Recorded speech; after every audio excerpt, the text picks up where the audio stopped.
Hi Pisces, this is Jov. Welcome back sa ating channel.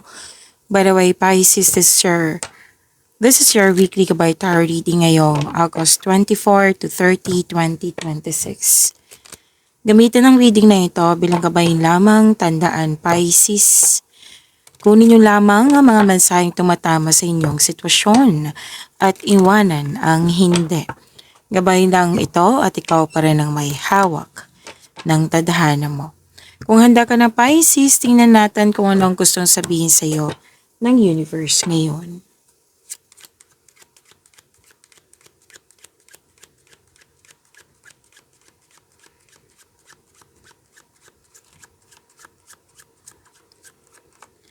Mga parating pa para kay Pisces ngayong August 24 to 30, 2026.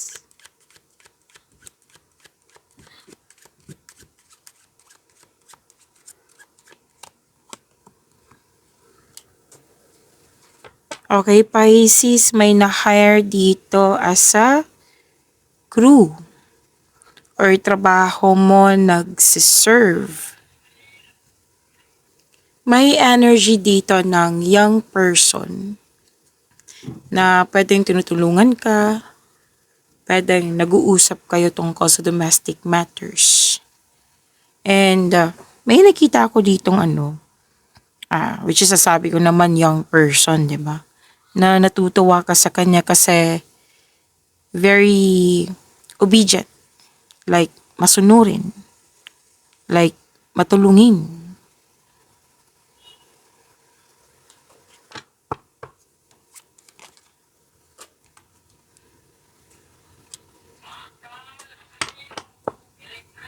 Okay, kailangan kong huminto kasi may dumaan na maingay. Saan na tayo? Pisces. Which is, ang ganda ng cards mo ha? Pisces, nakikita ko dito na love is blooming. Pwedeng you love yourself more. Pwedeng nagkakaintindihan na mas nangingibabaw yung pagmamahal. May ligawan, may bagong pasok sa relasyon, may nagkaayos, nagkabalikan. This is emotional situation involving feelings. The love of a person or thing na mahal mo yung isang bagay, mahal na mahal mo yung posisyon mo, mahal na mahal mo yung trabaho mo. Yan. And hindi lang to love is blooming eh. Nakikita ko dito na may mangyayaring growth and expansion sa iyong career and money.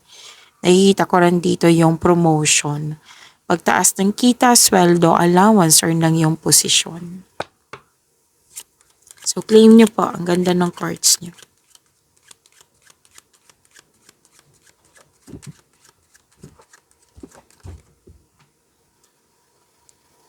Wow, mahigit pa to sa success. This is victory. Satisfaction guaranteed. May nabenta. Mataas ang sales. May milagrong mangyayari. So, give praise for all of your abundance. Sabi ng yung card dito. So, luck, L-U-C-K.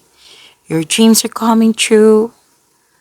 At may sabi din ng yung card dito na magagamit mo yung unexpressed talent mo sa iyong balak na negosyo. Yan yung magbibigay ng yaman sa iyo. This is good luck. This is success through good fortune. Kung dati hindi pabor sa iyo, ngayon pabor na sa iyo. Kung dati hindi pabor sa iyo, ngayon pabor na sa iyo.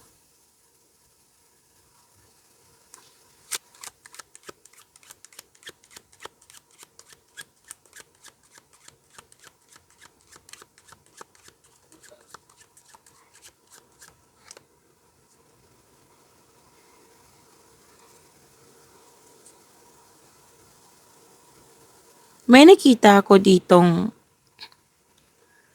para ka nakatali sa isang sitwasyon, sa isang tao, or sa isang sitwasyon, tao, or bagay. Sa isang tao ba? Na para ka nakatali sa isang, na para ka nakatali nga eh. Na you feel restricted, nagkaroon ng loss of freedom, unable to express yourself, or this is about your past na hindi ka naka-move on, na pwede din may mga ginagawa dyan na may limitations or pwedeng nahihirapan ka sa pag-follow sa rules. Yan. And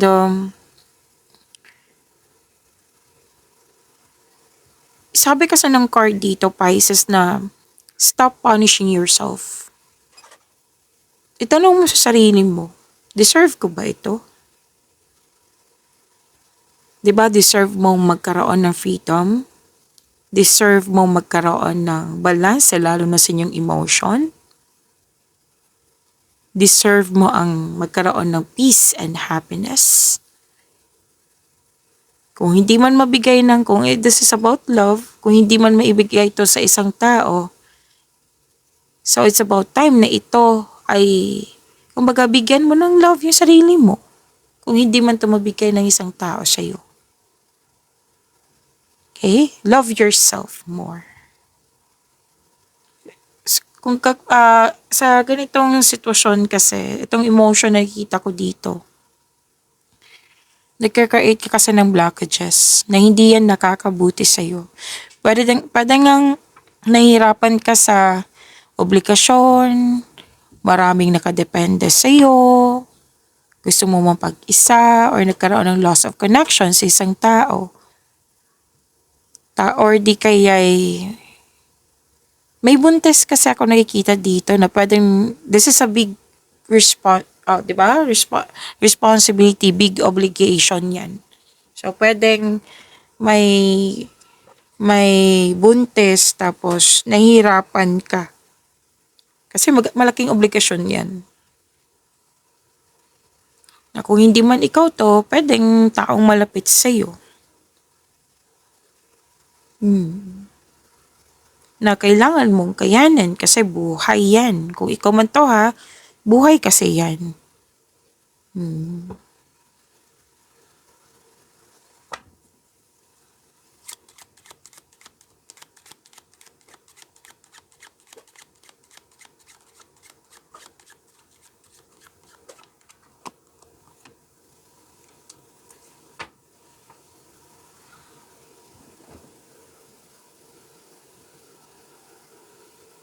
Okay. Pwedeng ikaw yung nag-advise na magpa-check up sa doktor yung tao. Or pwedeng ikaw literal nagpa-check up sa doktor or any kind of professional na tao na maraming alam. Pero most likely may medicine man. Excuse me? May medicine man or woman ako nakikita dito, or doctor, nurse, sino pa? Pharmacist. Yan. So, medicine man or woman na pwede ikaw yung nagpa-check up or nag-advise ka sa isang tao na kailangan mag-ingat Need for emotional or physical healing. Oo. So, nakikita ko sa dalawang card dito, naging emotional ka nga. Pero itong health condition na ito, Pisces, nakikita ko naman dito yung healing. So, claim nyo po itong healing na ito. Healing for yourself, healing sa isang tao. Yan.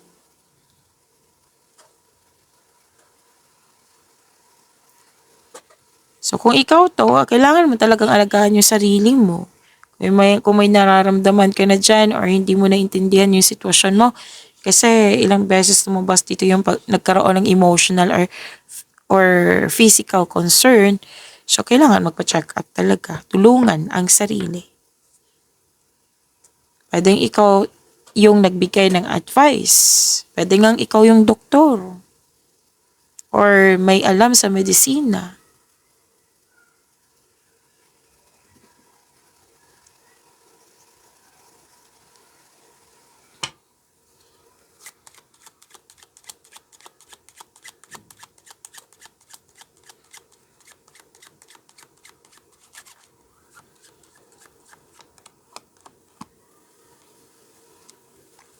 So, maging matatag ka.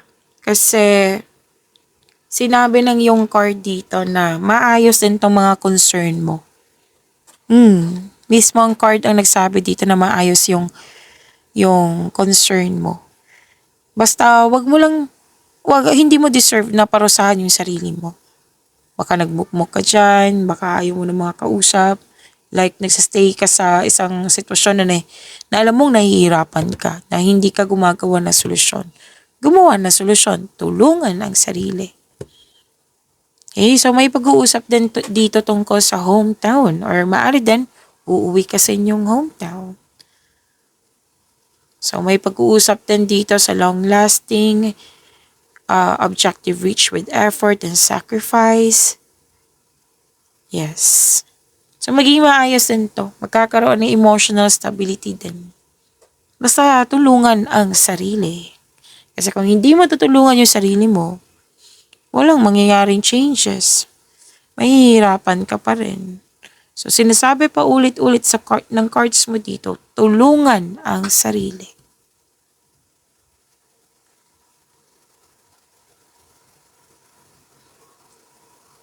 May ligawan nga dito. Ligawan mo ba or ikaw yung niligawan? May lalaki nga dito na between 30 and 45 years old na maaaring siya yung nabigyan ng magandang balita sa iyo. May success nga dito. So let's proceed, Pisces,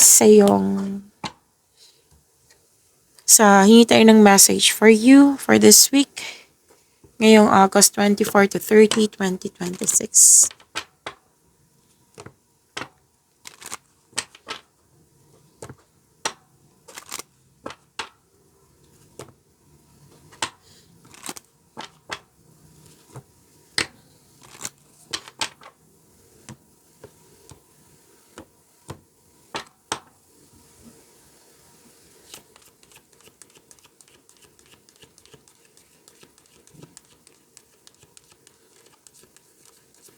Pisces. Okay. Sa mga nakikinig dyan o na hindi tumitingin sa inyong unit, tingin muna sa screen para hindi kayo magtaka sa message, okay? Look at the bigger picture, full moon in Sagittarius. Baka may magtanong dyan ha, mag-comment dyan sa comment section. Bakit Sagittarius? Pisces ako. Oh. Magsustrong na naman. Okay, so I believe mga bago yun. So kailangan yung tandaan lalo na sa mga bago dito. Okay? So tingnan nyo.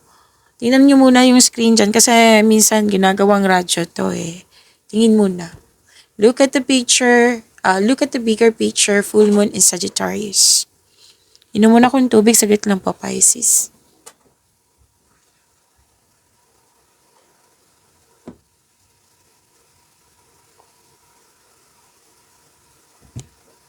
Okay. Ang bigger picture ng full moon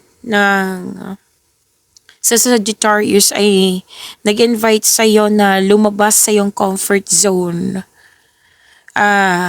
Palawakin ng iyong pananaw. At magtiwala po sa universe. Ang enerhiyang ito ay tungkol sa kalayaan, pagkikipagsapalaran, at paghahanap ng mas malalim na katotohanan sa buhay. So, tingnan natin isa-isahin natin, Pisces. Tingnan natin muna yung career mo. So, huwag magpadala sa mga maliit na aberya sa araw-araw sa inyong career.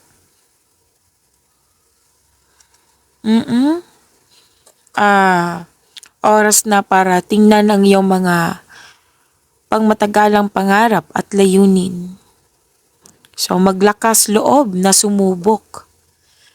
Kung pakiramdam mo ay nabablock ka, so, ni-encourage ka ng buwan na kumuha ng mga bagong kurso, mag-aral, or sumubok ng ibang direksyon sa trabaho. Magtiwala sa proseso. Magkakaroon ng lakas ng loob na iwanan ang mga lumang gawain na hindi na nakatutulong sa iyong paglago. About your money, magkaroon ng positibong pananaw. Kasi ang Sagittarius ay pinamumunuan ng planetang Jupiter. Ang planetang Jupiter po is planeta ng swerte at kasaganaan. So, ang card na ito ay nag-remind sa iyo,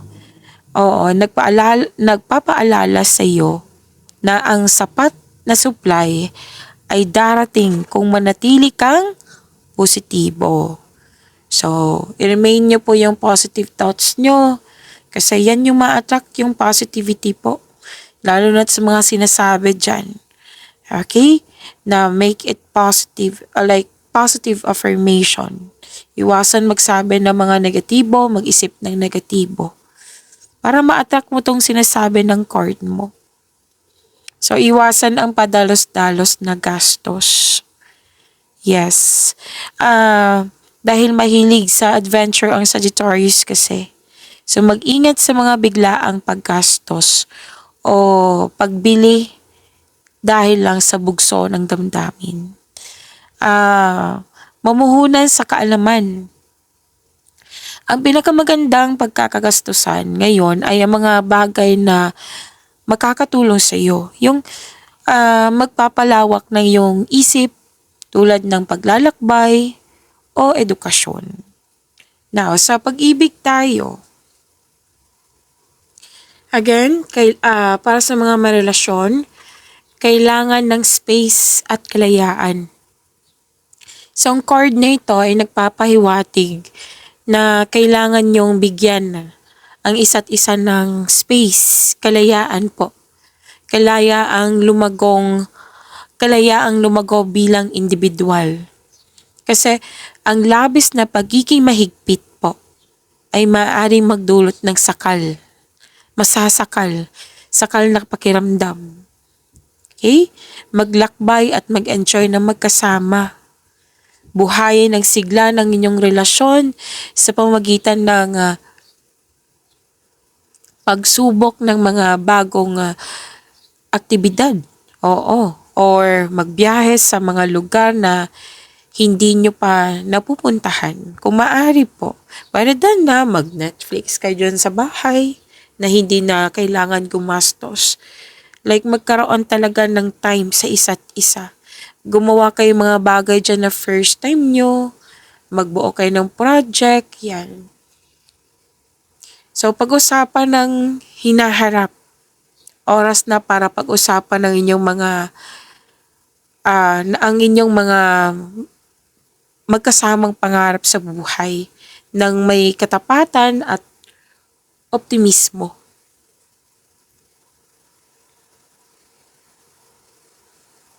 So, para sa mga single, mahalin ang iyong kalayaan.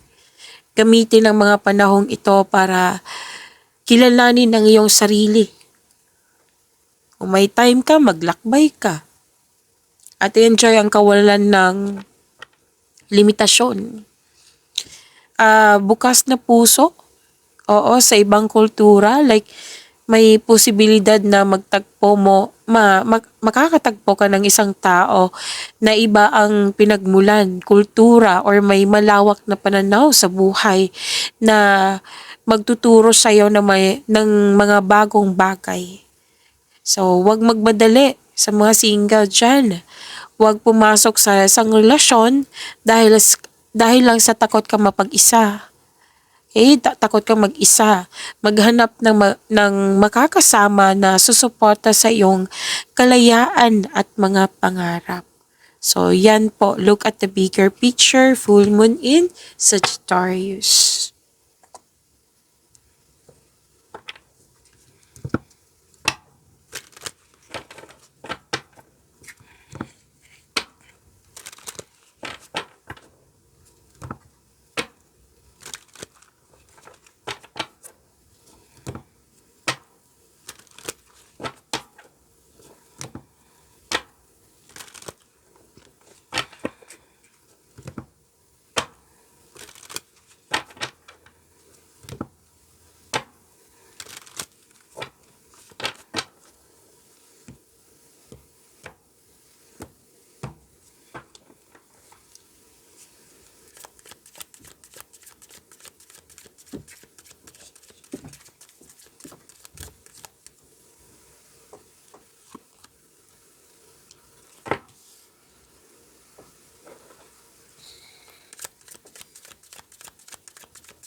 Maraming salamat po, Pisces, sa mga hindi nag-skip ng ads.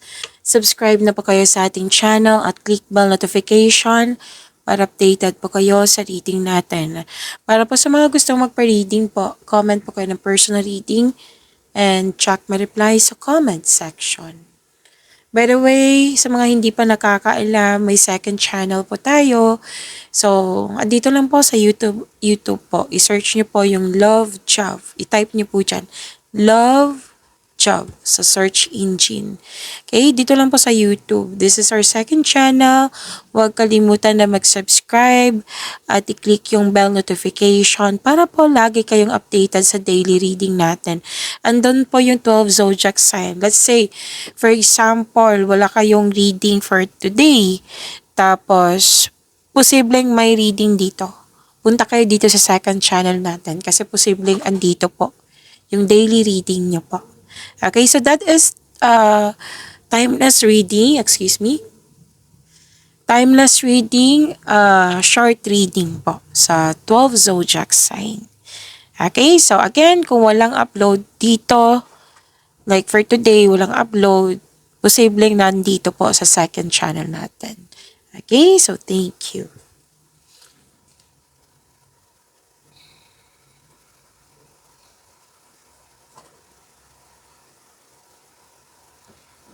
Okay, so ang ganda ng cards mo, Pisces, kasi may nakita kong wealth, nagkaroon ng panahon sa grupo ng tao or family mo. Some of you nakatanggap ng inheritance, completion of cycle po.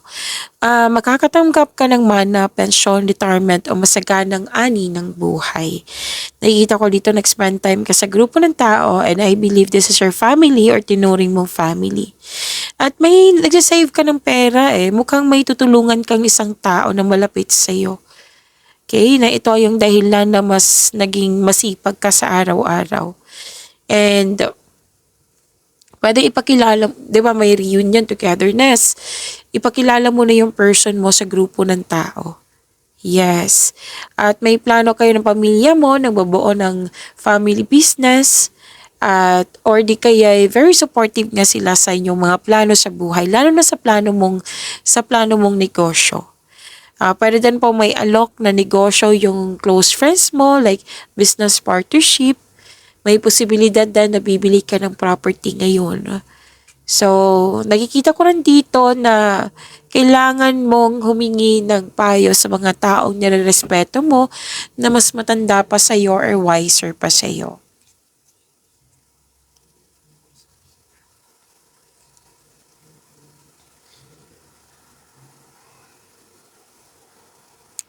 So, this is overcoming obstacles. Kung ano man, sinabi to kanina ha, tandaan nyo, kung ano yung concern mo, ma-overcome mo rin yan. Maayos din yan. Lumabas siya sa tarot cards nyo. Okay, this is resilience, you're taking action with courage po. Self-assurance of overcoming obstacles nga. Na maging matatag sa sandaling ito dahil ma-overcome mo yung struggles or challenges. Oo. Na haharapin mo yung mga fears, struggles, or challenges, nag-move forward ka with courage. Okay? Which is tama nga naman na hindi dapat iwasan kundi harapin, bigyan ng solusyon. Okay? So, feel your fears and take action anyway. So, don't give up, don't doubt your strength.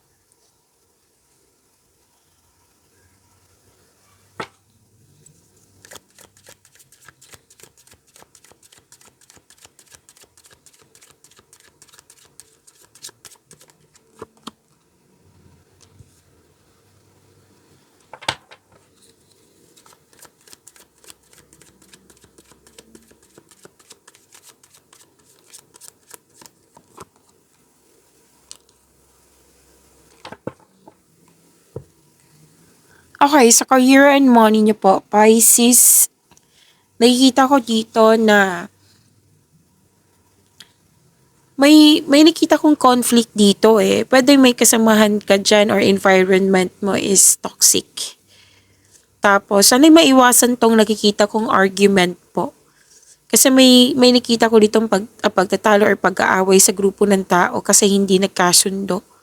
So, sabi ng yung card, makinig kasi yung intuition kasi it will guide you away from toxicity. Okay? Kung gusto mo maging maayos kayo, so address your hurt feelings and improve communication po.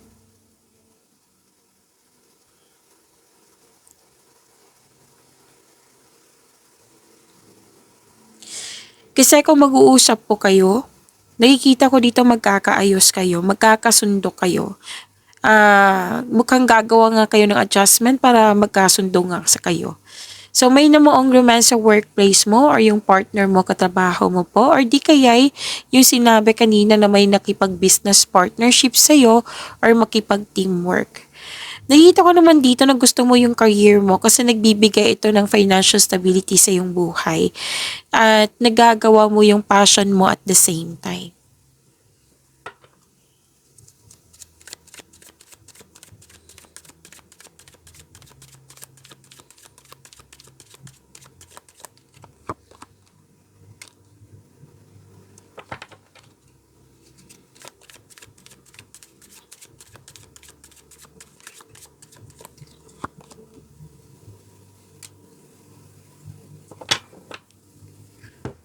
Pisces, kung gusto nyong mapanood agad yung premiere ng video natin, i-click nyo po yung bell notification dyan at kung hindi nyo alam kung paano magpaturo po. At huwag nyo kalimutan na mag-subscribe sa channel natin.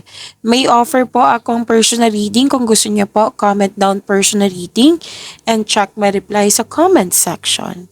So huwag nyo kalimutan ha na mag-subscribe po sa Love Job at i-click yung bell notification para kung may bagong upload po, updated kayo, man-notify kayo. So this is your daily reading po, timeless reading and short reading. Okay?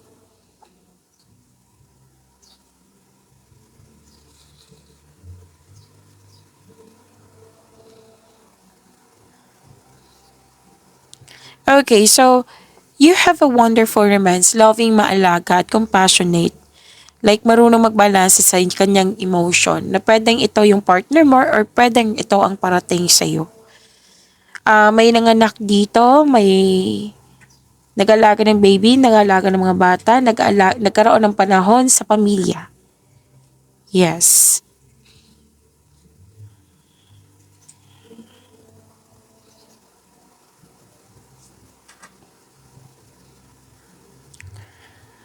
Okay, so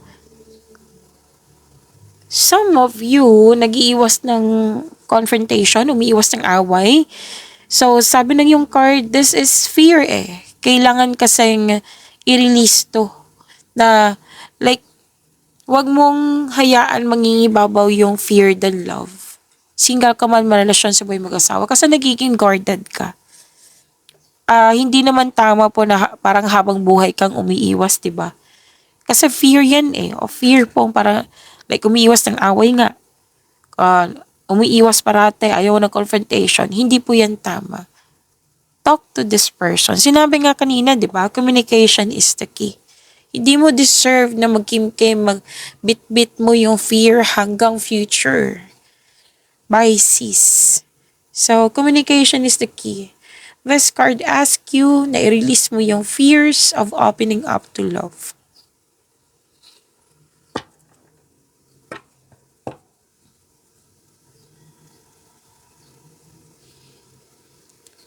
This is sinabi din dito kanina sa inyong energy card at kanina din po na ma-overcome mo yung mga obstacles na yan. Kasi may nakita kong completion of cycle dito. May solusyon na sa problema, may sagot na sa katanungan, natapos na. Pwede din nagkaroon ng separation, closure, or tumiwalag na. May pagtatapos completion of cycle. Pwede din natanggap mo na yung mga nangyari sa nakaraan. So, kung may acceptance ka at may natutunan ka sa mga nangyari sa nakaraan, yan yung magbibigay ng kapayapaan sa iyo. Magiging thankful ka, okay. At na-accept ko na, may natutunan na ako. Thankful ako kasi may kapayapaan na nangyari. Okay, so completion of cycle.